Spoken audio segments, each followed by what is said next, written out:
Assalamualaikum warahmatullahi wabarakatuh. Perkenalkan, nama saya Ahmad Farhan Saiful Rajab dengan nomor NPM 10121999. Evaluasi tengah semester ini saya akan menerangkan tentang Ma'rifatul Quran, yaitu artinya hidup di bawah naungan Al-Quran. Ta'rifukullah, bahasa Al-Quran berarti bacaan. Penelitian seperti ini dikemukakan dalam Al-Quran sendiri. Tercantum dalam Quran surat Al-Qiyamah, sesungguhnya mengumpulkan Al-Quran di dalam dadamu dan menetapkan bacaannya pada lidahmu itu adalah tanggungan kami. Karena itu jika kami telah membacakannya, hendaklah kamu ikuti bacaannya. Adapun menurut istilah, berarti kalau kalam Allah yang merupakan zat yang diturunkan kepada qalbu Nabi Muhammad SAW yang disampaikan secara mutawatir dan membacanya adalah ibadah.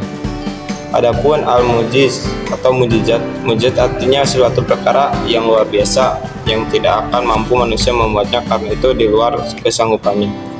Mujizat dianugerahkan kepada para nabi dan rasul dengan maksud menguatkan kenabian dan kerasulannya.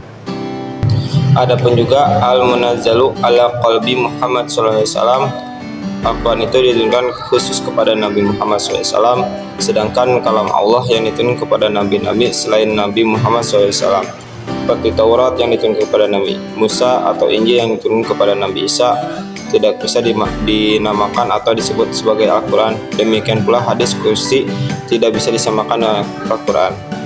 Adapun juga al-manqulu bitawaturi, Al-Quran ditulis dalam mushaf dan disampaikan kepada kita secara mutawatir, diriwayatkan oleh banyak orang sehingga terpelihara keasliannya.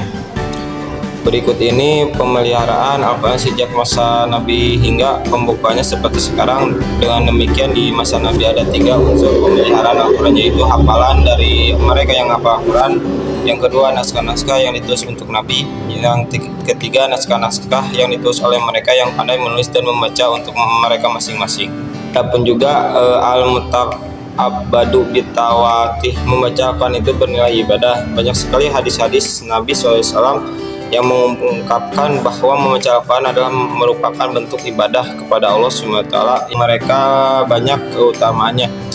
Hadis dari Abdul bin Mas'ud bahwa Rasulullah SAW, siapa yang membaca satu huruf di Al-Quran, mereka baginya untuk kebaikan dengan bacaannya tersebut satu kebaikan dilipatkan menjadi 10 kebaikan. Misalnya, dan aku tidak mengatakan alif lam mim satu huruf, akan tetapi alif satu huruf, lam satu huruf, mim satu huruf. Hadis riwayat Tirmizi. Asmaul Quran yaitu nama-nama Al-Quran. Yang pertama Alkitab, yaitu kitab ini tidak ada keraguan padanya, petunjuk bagi mereka yang bertakwa. Quran surat Al-Baqarah ayat 2. Yang kedua Al-Huda atau petunjuk. Nama atau sifat ini diantaranya tercantum dalam ayat kedua dari surat Al-Baqarah di atas, juga tercantum dalam firman Allah Ta'ala. Yang ketiga Al-Furqan atau pembeda. Dan yang keempat Ar-Rahmah, yaitu rahmat. Yang kelima An-Nur atau cahaya. Yang keenam Ar-Ruh atau roh. Ketujuh Asyifa atau obat. Kedelapan Al-Haq, kebenaran. Kesembilan Al-Bayan, penjelasan. Kesepuluh Al-Mau'izah, pelajaran. Yang ke-11 Az-Zikri, pemberi peringatan. Makanul Quran, dari sebagian nama-nama Al-Quran tersebut tergambarlah kepada kita makanul Quran, kedudukan Al-Quran sebagai pedoman hidup manusia yang begitu lengkap. Yang pertama, Al-Quran adalah kitabun Nabi wal akbar, kitab berisi kabar. Kedua, Al-Quran adalah kitabul hukmi wasyariah, kita hukum dalam syariah. Ketiga, Al-Quran adalah kitabul jihad, yaitu kitab jihad. Yang keempat, Al-Quran adalah kitabut tabiyah, kitab pendidikan. Yang kelima, Al-Quran adalah minhajul hayah atau pedoman hidup. Muqtadul imani bil Quran, konsekuensi iman terhadap Al-Quran. Salah satu tuntunan keimanan bagi seorang muslim adalah al-manu bil Quran, iman kepada Al-Quran. Keimanan tersebut mengandung beberapa konsekuensi berikut. Yang pertama, al-ansu bihi, akrab dengannya. Yang kedua, tarbiyatun nafsi bihi, membina diri dengannya. Yang ketiga, al-taslimu lil akamihi, tunduk kepada hukum-hukumnya. Yang keempat, ad-dawatu ilahi, menyuruh manusia kepadanya. Yang kelima, iqamatu fil ardi, atau menegakkannya di muka bumi. Akhtarun nisyanil Quran, bahaya melupakan Al-Quran. Dalam pembahasan Makanul Quran, kini telah mengetahui bahwa Al-Quran adalah kitab yang mengandung kabar, berita, hukum dan syariah atau jihad, pendidikan dan pedoman hidup. Kemudian di pembahasan Muqtadul Al-Amani bil Quran, kini telah mengetahui bahwa konsekuensi keimanan kepadanya yaitu mengakrabinya, membina dan dengannya, tunduk kepada hukum-hukumnya, menyuruh manusia kepadanya dan menegakkannya di muka bumi ini. Lalu apa akibatnya jika kita melupakan dan tidak memperdulikan Al-Quran? Kita akan mendapatkan bahaya yang besar, yaitu pertama, dalalul mubin, kesesatan yang nyata. Yang kedua, diatul harajun, sempit dada. Yang ketiga, masyatul dan kun, kehidupan serba sulit.